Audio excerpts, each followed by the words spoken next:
नमस्कार, आर्य न्यूज देख रहे हैं आप। मैं हूं आपके साथ पल्लवी सिंह। रुक करेंगे उत्तराखंड की कुछ बड़ी खबरों की ओर।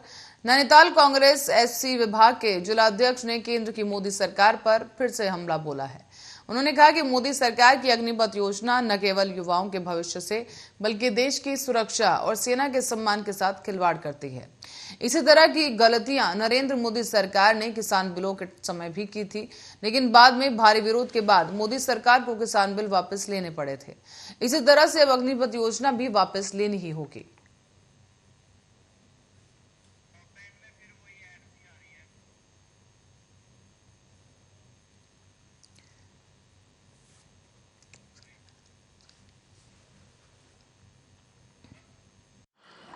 4 साल का जो अग्निपथ स्कीम जो चलाई है, और ये एक युवाओं जो पूरे देश में युवा हैं इसका विरोध कर रहे हैं, जिन्होंने अपने पढ़ाई के साथ साथ लगातार इस देश की सेवा करने के लिए भाग दौड़ी करी। आज जो उनको एक युवाओं को मतलब एक मजाक के तौर पे इस सरकार देख रही है। और दूसरी बात, जो प्रदर्शन कर रहे हैं, जो शांतिपूर्ण कर रहे हैं, जो युवा अपनी मांग को लेकर के इस सरकार से कह रहे हैं कि ये गलत है, और उनके ऊपर ये सरकार प्रशासन के द्वारा लाठीचार्ज किया जा रहा है, उनको मतलब उनकी आवाज़ को दबाया जा रहा है, ये बहुत घोर निंदनीय है। मैं ये कहना चाहता हूँ कि सरकार अपनी इस योजना को वापस ले।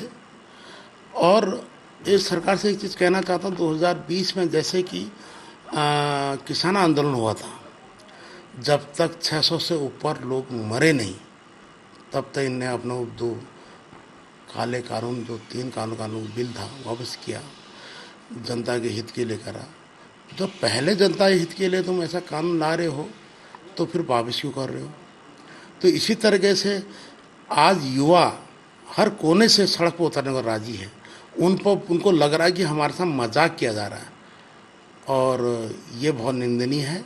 और जिस तरीके से लाठीचार्ज और जिस तरीके से किया जा रहा है, कई लोगों पर मुकदमे दर्ज हो रहे हैं, मैं इसकी घोर निंदा करता हूँ। जैसे सुचारू रूप से पहले से योजना थी उसी को बरकरार रखनी चाहिए, और सरकार ने इसको तुरंत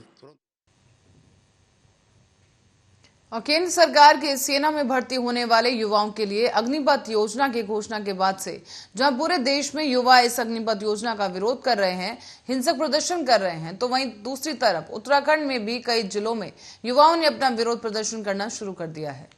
आपको बता दें कि इस योजना के अब वापस लेने की मांग उठाई जा रही है। इसी अवसर पर पत्रकारों के सवालों का जवाब देते हुए केंद्र की अग्निपथ योजना का समर्थन करते हुए ये कहा गया है कि प्रोजेक्ट 18 से 23 साल के युवाओं के लिए बहुत फायदेमंद होगा। युवाओं को शारीरिक, मानसिक और अनुशासित होने के लिए सेना जैसे एक सशक्त प्लेटफॉर्म मिल जाएगा, और युवाओं के भीतर जो आशंकाएं हैं उनको देखा और समझा जाएगा।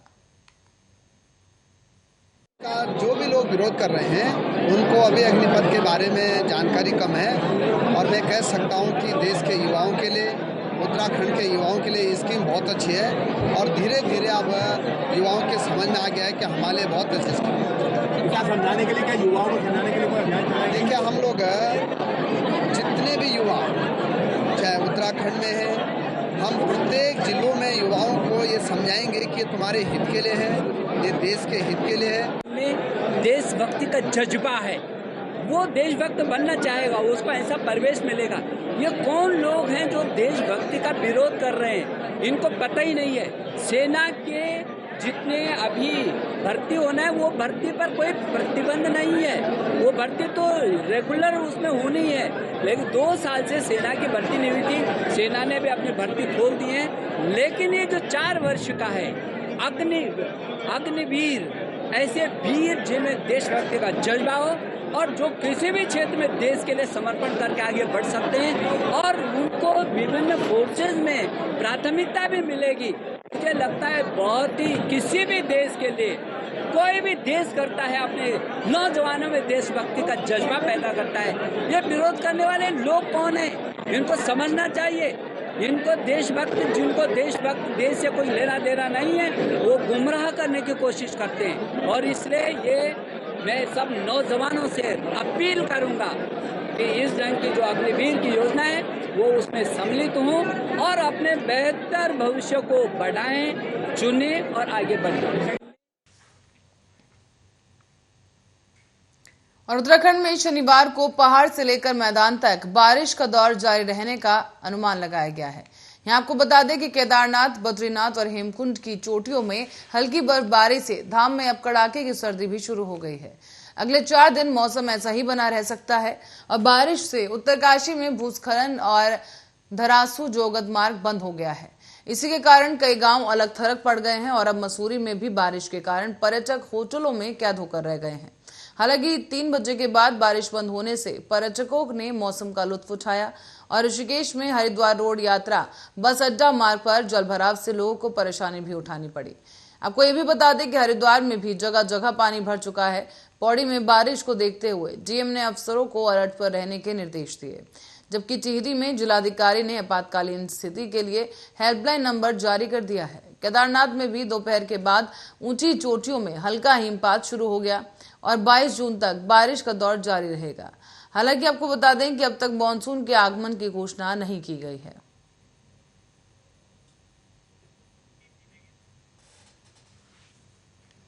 और उत्तराखंड के बाल गृहों में तैनात कर्मचारियों को कार्य क्षेत्र में बेहतर प्रदर्शन करने और व्यक्तिगत समस्याओं को हल करने के लिए गुण सिखाए जाएंगे। उत्तराखंड बाल अधिकार संरक्षण आयोग ने इसके लिए जिलों में सदस्यों को जिम्मेदारी सौंपी और जुलाई से प्रशिक्षण शुरू कर दिया जाएगा। आपको ये भी बता दें कि बाल गृहों में बेहतर माहौल बनाने के लिए आयोग ने ये कदम उठाया है। और उत्तराखंड की अगर बात की जाए तो यहाँ 19 बाल गृह हैं। उत्तराखंड बाल अधिकार संरक्षण आयोग के अध्यक्ष डॉक्टर गीता खन्ना ने कहा कि बच्चों की सुरक्षा और उन्हें बेहतर माहौल उपलब्ध कराने के लिए आयोग समय समय पर अधिकारियों की बैठक कर निर्देशित करता है। बाल गृहों में भी अधिकतर बेहतर माहौल बना रहे और इसी के लिए ये प्रशिक्षण दिया जा रहा है।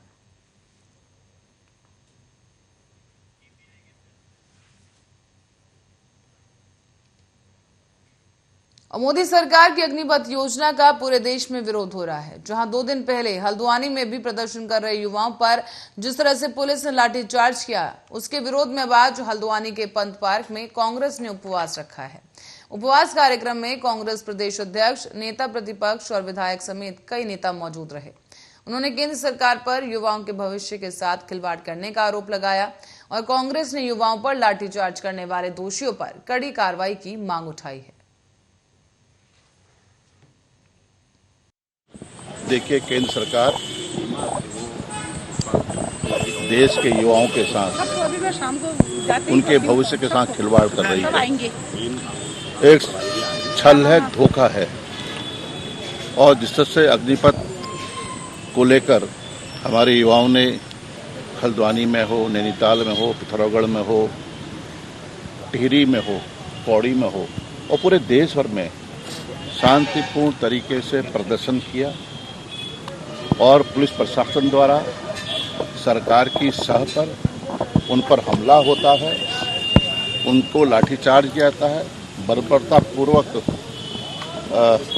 हमला होता है और कई हमारे युवा साथी जो देश के भविष्य हैं वो घायल हो जाते हैं।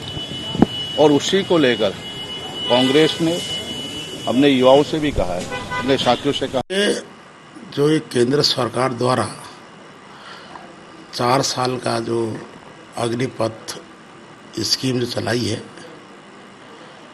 और ये एक युवाओं, जो पूरे देश में युवा हैं, इसका विरोध कर रहे हैं, जिन्होंने अपने पढ़ाई के साथ साथ लगातार इस देश की सेवा करने के लिए भाग दौड़ी करी। आज उनको एक युवाओं को मतलब एक मजाक के तौर पे इस सरकार देख रही है। और दूसरी बात, जो प्रदर्शन कर रहे हैं, जो शांतिपूर्ण कर रहे हैं, जो युवा अपनी मांग को लेकर के इस सरकार से कह रहे हैं कि ये गलत है और उनके ऊपर ये सरकार प्रशासन के द्वारा लाठीचार्ज किया जा रहा है, उनको मतलब उनकी आवाज़ को दबाया जा रहा है, ये बहुत घोर निंदनीय है। मैं नहीं, देखिए, कांग्रेस तो अहिंसा में विश्वास करती है, तो अगर इन बच्चों के द्वारा कोई हिंसा करी गई होती तो पुलिस का कोई एक्शन समझ में आता। बच्चे शांतिपूर्वक मार्च कर रहे हैं और दौड़ा कर उन्हें पीटा जा रहा है, सड़क पर लिटा के मारा जा रहा है। और ये वो बच्चे, होनहार बच्चे, जो देश के लिए सर्वोच्च बलिदान देने को इतनी मेहनत करते हैं। सुबह भागते हैं, दोपहर को भागते हैं, शाम को भागते हैं, फिजिकल फिटनेस पे फोकस करते हैं, पढ़ाई में होनहार होते हैं। ऐसे बच्चे अगर सड़कों पे आ गए हैं और उन पे लाठियां बरसाई जा रही हैं तो साल से पसीना बहा रहे हैं, मेहनत कर रहे हैं, एक्सरसाइज कर रहे हैं, दौड़ रहे हैं। आपने भी देखा सड़कों में दौड़ते हुए। हाल ही में एक बच्चे का मैसेज वो भी आया था, वीडियो जारी हुआ था, जो दौड़ रहा था और लोग तारीफ कर रहे थे। इस तरीके से कई हजारों लाखों लड़के तैयारी कर रहे थे, उनकी आशाओं में पानी फिर गया है। हमारी ये मांग है कि जो बच्चे एजिटेशन कर रहे हैं उनके संग सही से हैंडल किया जाना चाहिए था। और कांग्रेस ने कहा भी था कि हम उनको नेतृत्व भी प्रदान करेंगे ताकि कोई राष्ट्रीय संपत्ति को नुकसान ना हो। उसके बावजूद जिस तरीके से उनको मारा पीटा गया, बच्चों ने जान बचाने के लिए नहर में अपने कूद मारी है, जो मैं देख रहा था, जो बहुत ही अफसोसजनक है। हम इन सब चीज़ों को लेकर आज दिन भर का हमारा उपवास है और हम शाम को आज कैंडल मार्च भी निकालेंगे, जिससे एक आक्रोश, एक जो हमारा है उसको शांतिप्रिय ढंग से, क्योंकि कांग्रेस एक शांतिप्रिय पार्टी है, हम लोग वायलेंस पे भरोसा नहीं करते, हम लोग अहिंसा को मानते हैं और हम लोग उसी लिए आज कैंडल मार्च शाम को निकालेंगे। बढ़ते अगली खबर की ओर। प्रदेश में कर्मचारियों और अधिकारियों के तबादले इस साल तबादला एक्ट के समय सारणी अनुसार नहीं होंगे। चुनाव आचार संहिता की वजह से विभिन्न विभागों के अनुरोध पर सरकार ने तबादलों की समय सीमा की अवधि को 10 जुलाई तक के लिए बढ़ा दिया है। अब तबादला एक्ट के मुताबिक तबादलों के लिए समय सारणी बनाई गई है। इसी के तहत हर साल 31 मार्च तक विभाग अध्यक्ष की ओर से कार्यस्थल का मानक के अनुसार चिन्हीकरण होना चाहिए। 15 अप्रैल तक सुगम दुर्गम क्षेत्र के कार्यस्थल और पात्र कर्मचारी और खाली पदों की संभावित सूची जारी होनी चाहिए। इसके अलावा 20 अप्रैल तक अनिवार्य तबादलों के लिए पात्र कर्मचारियों से अधिकतम 10 इच्छित स्थानों के लिए विकल्प मांगे जाने चाहिए, जबकि 5 जून तक तबादला समिति की बैठक और 10 जून तक तबादलों के आदेश जारी हो जाने चाहिए। लेकिन अब समय रहते ये तबादले नहीं हो पाएंगे और जो अवधि है उसे 10 जुलाई तक के लिए बढ़ा दिया गया है।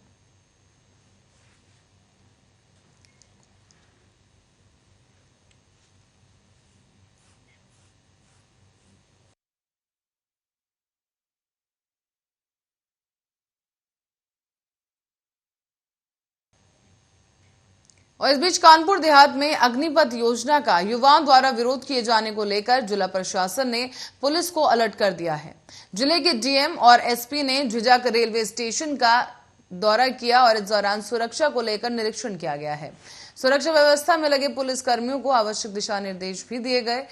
साथ ही साथ रेलवे स्टेशन पुखरया, मैथा, लालपुर समेत कई अन्य रेलवे स्टेशन और रोडवेज बस स्टेशन पर पुलिस ने भ्रमण कर वहां पर सुरक्षा व्यवस्था का हाल जाना।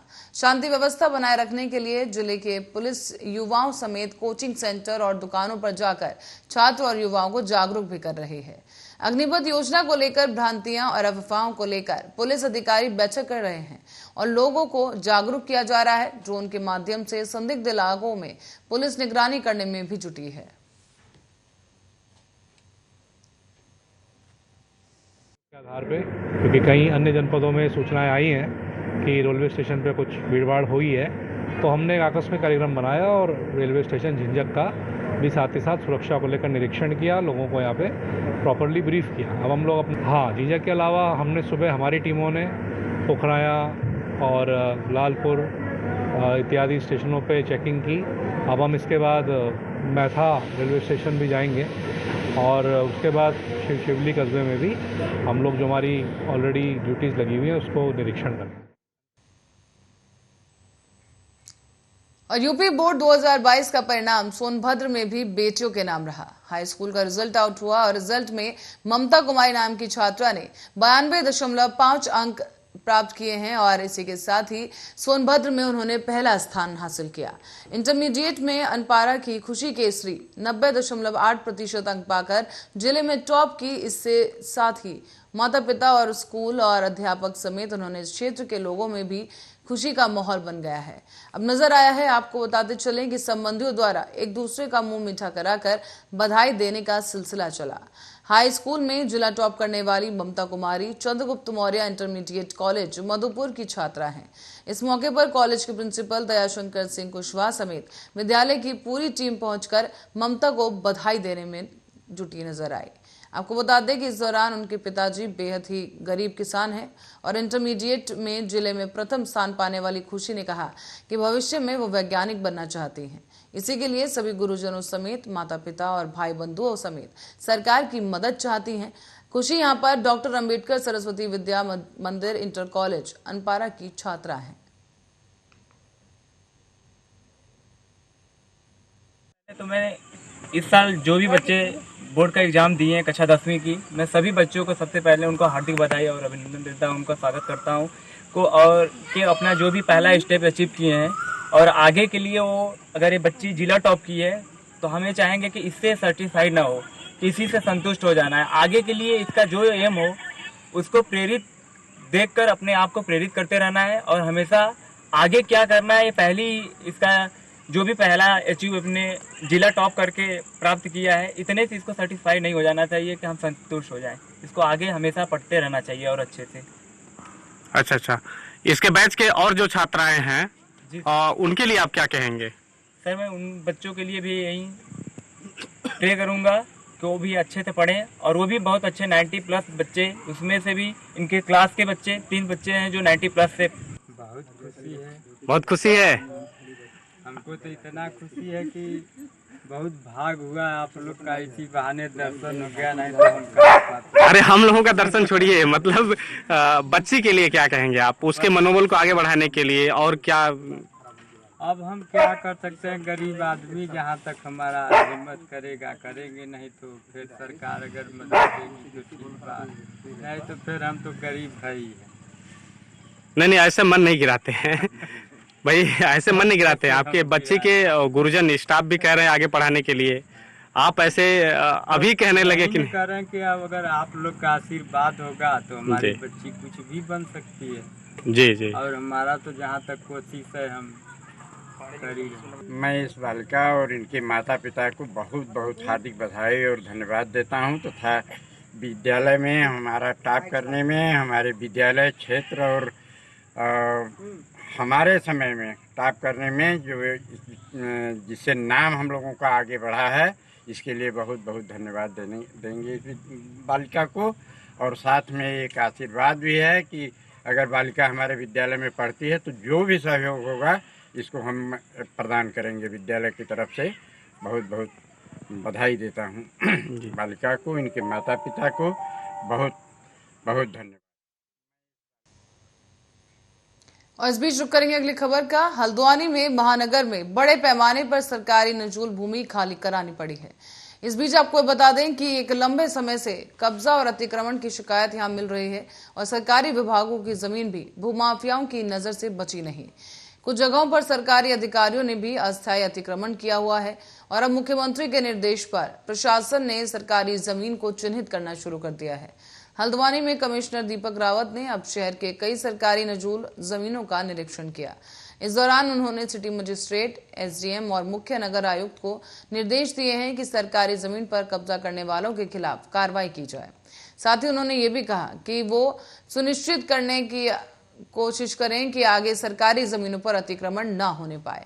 कमिश्नर ने यह भी बताया है कि कई विभागीय कार्यों के लिए जमीन बेहद आवश्यक है और हल्द्वानी में पार्क और वाहनों की पार्किंग समेत प्रधानमंत्री आवास योजना के लिए भूमि की आवश्यकताओं को देखते हुए सरकारी भूमि का निरीक्षण किया गया। साथ ही साथ अधिकारियों को निर्देशित भी किया गया है कि अगर कोई भी व्यक्ति सरकारी जमीनों पर कब्जा करके उसका नक्शा पास करवाना चाहता है तो उसे तत्काल ही रोककर कानूनी कार्रवाई की जाए। इसी के साथ ही अगर कोई कब्जेदार न्यायालय से इजाजत लेकर निर्माण करवा रहा है तो उसे भी काम रोकने की अपील की जाए और उच्च अधिकारियों को इसकी जानकारी दी जाए।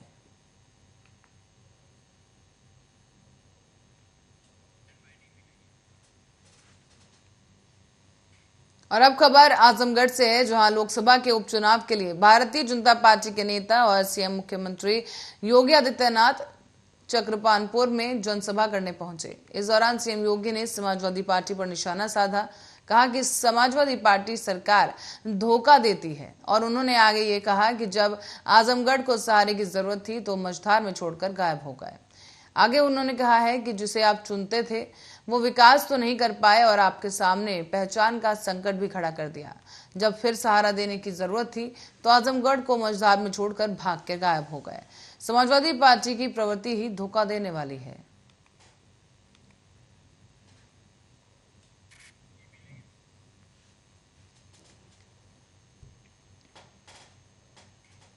भारत सरकार की अग्निपथ योजना को लेकर देश भर में चल रहे विरोध प्रदर्शन के बीच जिला प्रशासन पूरी तरह से सतर्क है। इसी के तहत अब डीएम एसपी के निर्देश पर एडीएम प्रशासन अमित कुमार और अपर पुलिस अधीक्षक विश्वजीत श्रीवास्तव के नेतृत्व में शहर कोतवाली परिसर में कोचिंग संचालकों की एक बैठक बुलाई गई। संबंधित अधिकारियों ने समस्त कोचिंग संचालक और डॉक्टरों से अपील करते हुए कहा कि वो कोचिंग सेंटरों में आने वाले छात्रों को समझाएं कि सरकार द्वारा जारी की गई योजना लाभदायक है, बिना किसी जानकारी के कानून को हाथ में न लें। लोकतांत्रिक सरकार है और अपनी बात संबंधित अधिकारियों को ज्ञापन देकर या फिर डॉग रजिस्ट्री के दौरान ज्ञापन भेजकर अपनी बात रख सकते हैं, लेकिन सड़क पर उतरकर उपद्रव करना ये सही नहीं है। जो बच्चे भर्ती की तैयारी कर रहे हैं वो अपनी तैयारियों में जुटे रहें, किसी के बहकावे में न आए। और बैठक में क्षेत्राधिकारी सदर वंदना सिंह, सिटी मजिस्ट्रेट पल्लवी मिश्रा, शहर कोतवाल राघवंत सिंह समेत कई जीआरपी और सीओ भी मौजूद रहे।